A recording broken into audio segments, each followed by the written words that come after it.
I have not wanted to be on video, take photos, do anything, really. Sad. I'm always somebody to do that. People look at my life like there's glam involved or a lot of things. They don't really know what's going on behind the surface because people only see what I want them to see. And it is very hard for me as a very fight back kind of person, fight back kind of energy, when I see a lot of hate. And sometimes it really fucks with me. I'll give you an example. Recently, I had a woman make a comment before the podcast episode was even out. Made some comments about how she doesn't understand why we're covering this case and blah, blah, blah. And I said, you'll see. And she's like, yeah, but no one killed the girl. And I said, I never suggested somebody killed the girl. Watch the episode before you make a snap judgment. Landon got involved, and so did a few other friends. And she just went on I don't know. She got mad. I got mad. We all got mad. I was offended because she said Landon was cheeky. And cheeky means rude. And I'm so fucking over people calling me rude when we react to already rude comments.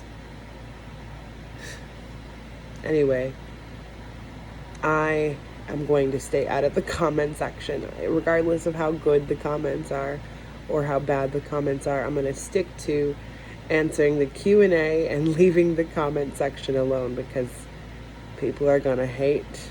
They're going to say some shit. What people don't realize is their words affect the other person on the other side. And it's hurtful. And it's unnecessary.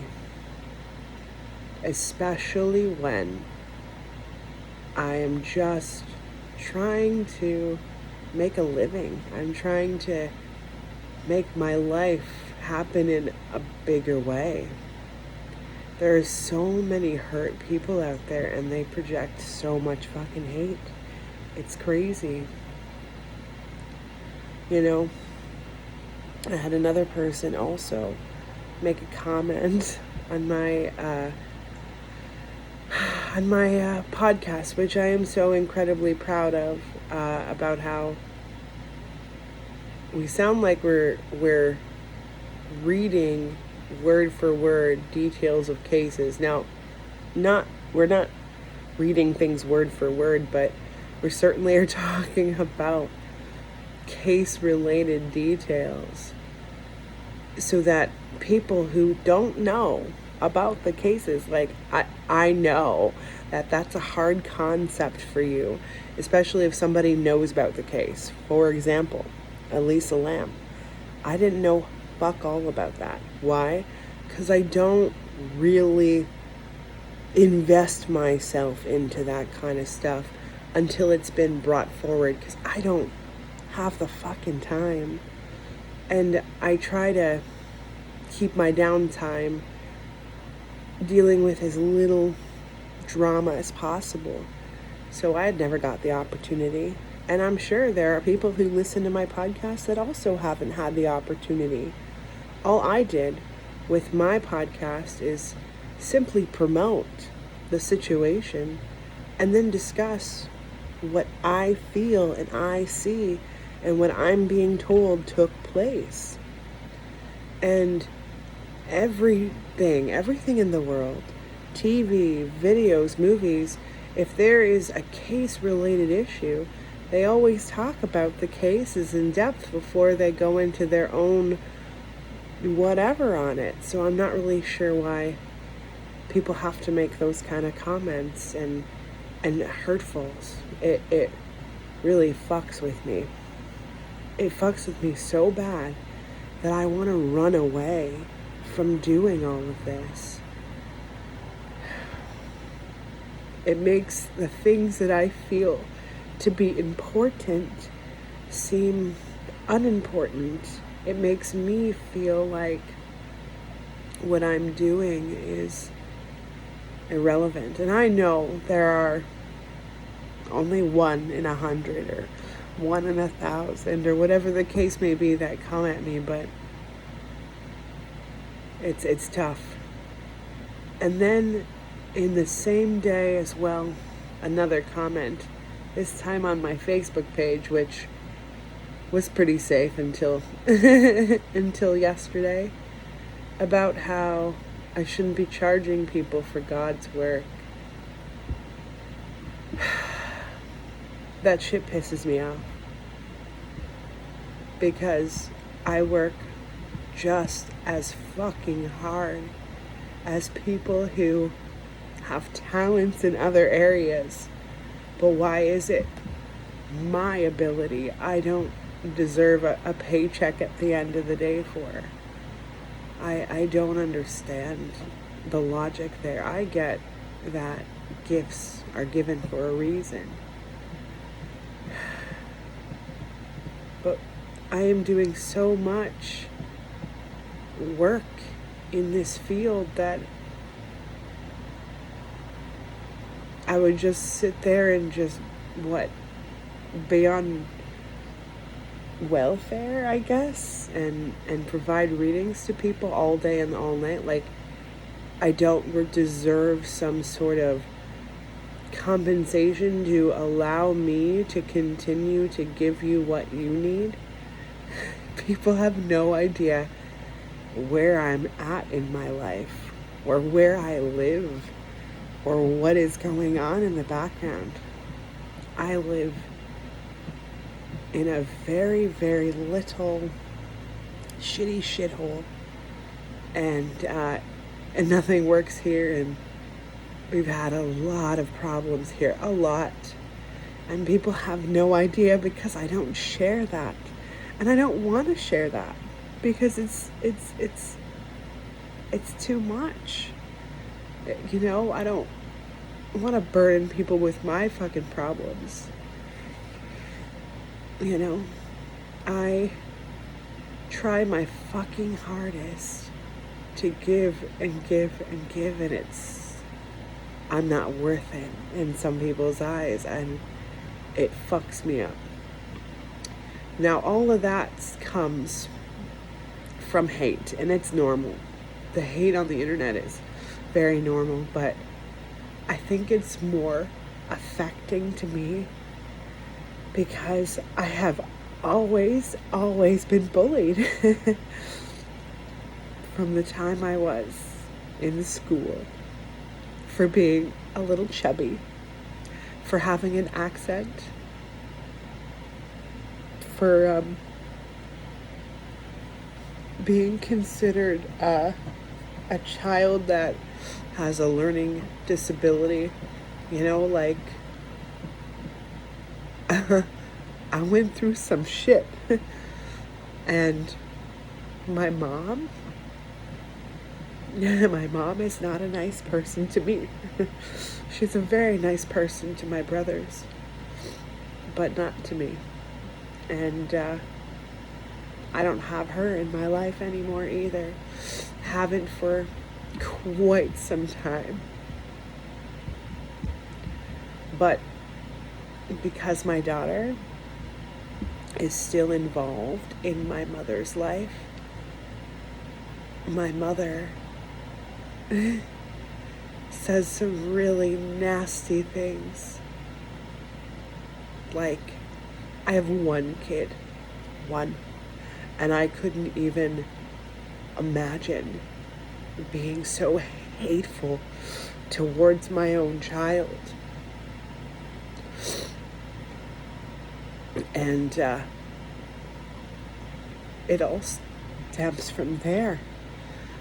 The emotional abuse. My dad was, physically abusive. My stepfather wasn't so nice to me for a long time. My mother's positioned me to be a certain person. To my entire family, I have a very big family. That's my dog wanting Landon to wake up. Yeah, just a lot of stuff. And people don't realize that I have a lot of hurt and pain inside. And all I'm trying to do is help people, whether it's spirits or people that are alive. I'm trying to help people. I don't have to do this. I don't. But I love doing it. And I think it's okay for me to be okay with getting compensated for the work that I do day in and day out.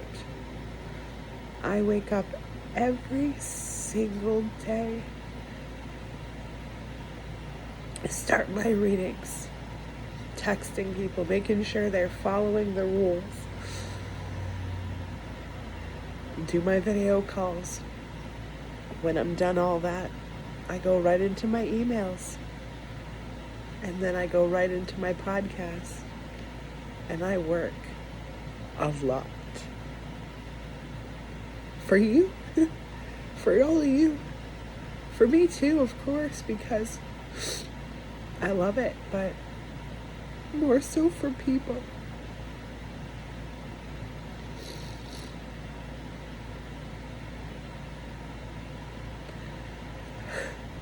I am not a mean person, but I am somebody that will not put up with bullshit. And I fight back, and that makes me the enemy.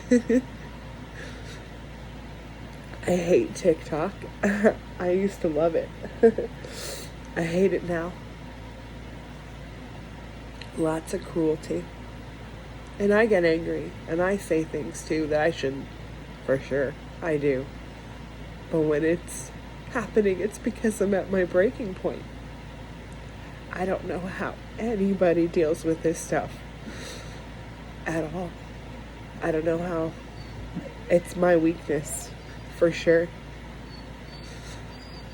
And it is a price you pay when you get fame. Number's just a number, though.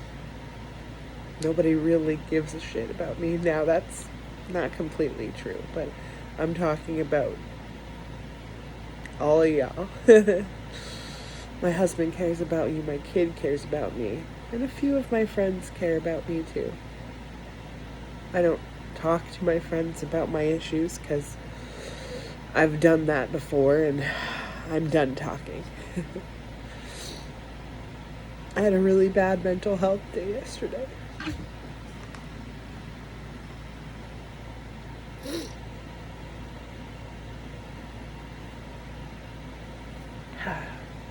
Really bad, actually.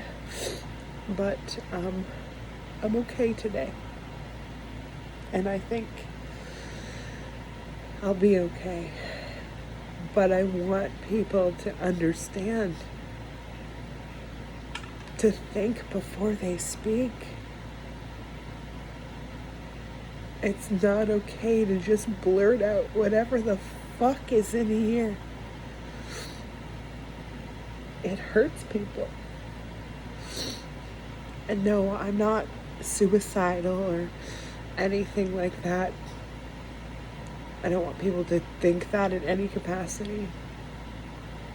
But what it does do, it makes me want to not take videos, photos, go out in public, be seen by the world. Posting videos. Fucking even posting podcast episodes, and I love that more than anything. It just means that I'm just sad. And we're trying so hard to move. So hard. We drove 3.5 hours last Monday. Oh, you're going to love this story, actually. We were supposed to go see a place last Sunday. And because it's 3.5 hours away, we had to set it up. Make sure we had a babysitter for my dog. Make sure we were prepared. We set something up. The guy's like, I can't come on Sunday. Can we do Monday instead? And because it was a holiday, I said, that's fine. It was a very rainy day that day, and we went up.